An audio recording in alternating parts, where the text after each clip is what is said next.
తెలంగాణ పోరాటానికి ఆయుపట్టు అమరవీరుల స్తూపం. ఆ ఆయుపట్టుకి రూపం ఇచ్చినటువంటి ఎక్కా యాదగిరిరావు గారు మనతో ఉన్నారు.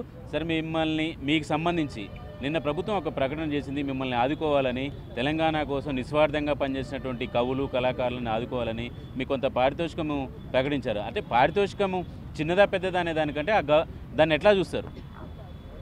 నిన్నటి అనౌన్స్మెంటు రేవంత్ రెడ్డి గారు చేసిన అనౌన్స్మెంట్ ఏదైతే ఉందో చాలా సంతోషకరంగా ఉంది. మళ్ళీ ఆయన మనస్ఫూర్తిగా చేసిన అనౌన్స్మెంట్ అది. ఎవరు ఆయన మీద ప్రెజర్ చేయలేదు ఇటువంటి చేయమని, ఇదంతా చేయమని ఎవరు పైరవీలు చేయలేదు, ప్రెజర్ కూడా చేయలేదు. ఆయన స్వతహాగా ఆయన నిర్ణయం తీసుకున్నాడు.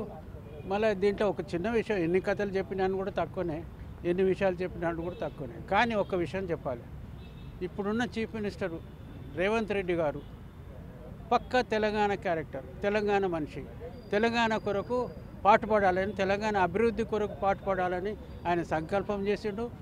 అస్తమానం దినం రాత్రి మగళ్ళు దాని విషయమే యోచన చేస్తాడు. ఆయన పక్కా తెలంగాణ మనిషి అయినందుకు మనం గర్వించదగ్గ విషయము.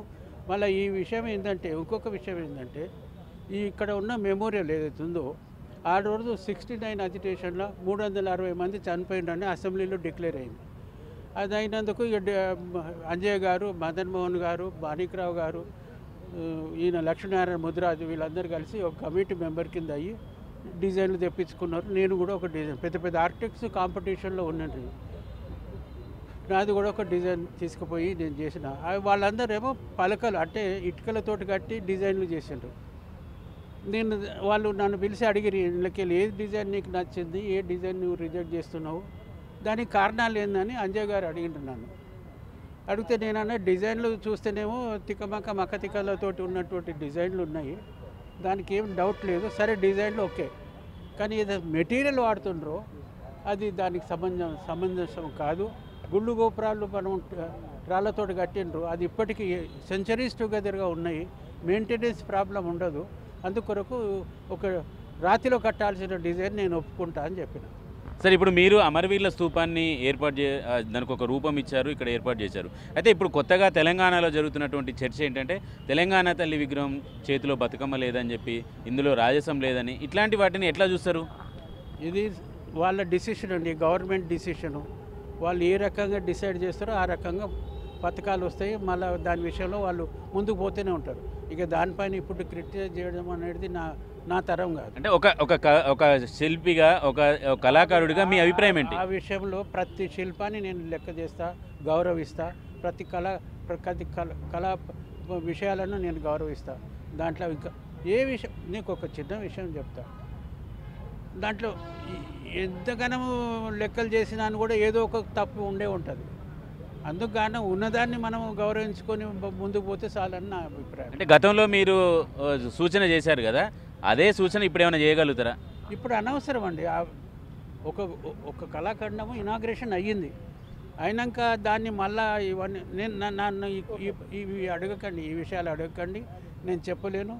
ఏదైతే జరుగుతున్నదో మన రేవంత్ రెడ్డి గారి సంకల్పం ఏదైతే ఉందో అది కానివ్వండి, లెట్ ఇట్ గో. అంటే కళాకారులకి బహుమతిగా ఇవ్వడాన్ని, గుర్తించడాన్ని ఎట్లా చూస్తారు? అది తప్పేం లేదు దాంట్లో. చాలా కళాకారులను గుర్తించకపోతే ఇంకెవరిని గుర్తిస్తారండి? ఎవరిని గుర్తిస్తారు? కళాకారులు అనేటోళ్ళు ఒక సంస్కృతి, అంటే ఒక సంకల్పము, ఒక దాంట్లో ఉన్నటువంటి సంస్కారాలు అవన్నీ ఉంటాయి.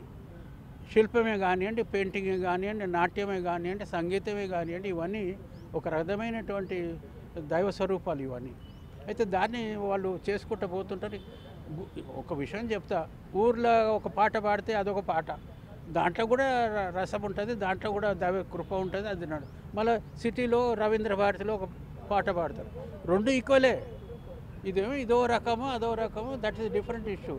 కానీ దీంట్లో ఉన్న గొప్పతనం, దాంట్లో ఉన్న గొప్పతనం ఒక్కటే, అది దైవకృప ఉంటుంది. వాళ్ళు పాడే దాంట్లో అన్నిట్లో అదే రకంగా శిల్పాలు కూడా ఉన్నాయి. మీకు ఒక విషయం చెప్పాలి ఈ సందర్భం తీసుకొని, ఇప్పుడు ప్రతి దాంట్లో మార్పులు చేర్పులు జరుగుతున్నాయి. సంగీతంలో మార్పు జరుగుతున్నది, సాహిత్యంలో మార్పులు జరుగుతున్నాయి, మళ్ళీ నాట్యంలో అవన్నిట్లో మార్పులు జరుగుతూ ఉన్నాయి, పెయింటింగ్లో కూడా మార్పులు జరిగాయి. శిల్పంలో ఎందుకు జరగకూడదు? ఆ తపనతోటి 1975లో నేను ఆధునిక శిల్పాన్ని ప్రారంభించిన. ఒక తెలుగువాడిగా, ఒక తెలంగాణ నుంచి పుట్టిన బిడ్డగా శిల్పకళ లోపల ఇంటర్నేషనల్ లెవెల్ వరకు తీసుకుపోయినా. అది నాకు సహకరించింది భగవంతు ఆశీర్వాదము. మళ్ళా శిల్పంలో ఆధునిక శిల్పాన్ని కూడా మీకు ఒక విషయం చెప్పాలి, ఈడొక విషయం చెప్పాలి మీకు. ఏంటంటే నిజాం పీరియడ్ ఉండే ఆ రోజుల్లో. 1975లో నిజాం పీరియడ్ ఉండే. వాళ్ళు ఇస్లాం కంట్రీ, ఇస్లాము అనేది విగ్రహాలకు విరుద్ధము, గుళ్ళు గోపురాలకు అవన్నీ నానా అవస్థలు పెట్టిండ్రు, అవన్నీ ఉండదు. ఆ పీరియడ్లో నిజాం అనేటోడు ఫైన్ ఆర్ట్స్ కాలేజీను స్థాపించిండు 1938లో. స్థాపించడం కాకుండా శిల్పకళా విభాగాన్ని పెట్టిండు. శిల్పకళా విభాగాన్ని నిజాం ఎందుకు పెట్టాలండి? మళ్ళీ విభాగం పెట్టడమే కాదు, లండన్కు పంపించిండు ఒక ముస్లింను. లండన్లో ఉన్న సిలబస్ను ఇక్కడ పెట్టిండు. ఇది మామూలు విషయం కాదండి. సరే, ఇప్పుడు ఉన్నటువంటి పోలిక అనవసరం, కానీ ఒక రాష్ట్రానికి చిహ్నంగా ఉండేటువంటి విగ్రహంలో రాజసం ఉండాలి, ఒక దేవతలాగా చూడాలనే వాదనతో మీరు ఏకీభవిస్తారా? నేను ఏకీపించకపోవడం సమస్యనే కాదు, నేను ఏకీభవిస్తాను, సరిపోయింది. ఇంకా రైట్. మొత్తానికి ప్రస్తుతం ఇది ఎక్కా యాదగిరి గారికి ప్రభుత్వం ఇచ్చినటువంటి సత్కారం కావచ్చు, వీటన్నింటినీ స్వీకరించడానికి సిద్ధం ఉంటాడు. అయితే ఆ శిల్పాల్లో మార్పులు సహజంగా వస్తూనే ఉంటాయి, వాటిని పెద్దగా చర్చించాల్సినటువంటి అవసరం లేదని చెప్తున్నారు. కెమెరామెన్ రాంబాబుతో చారి, ఎన్టీవీ, హైదరాబాద్.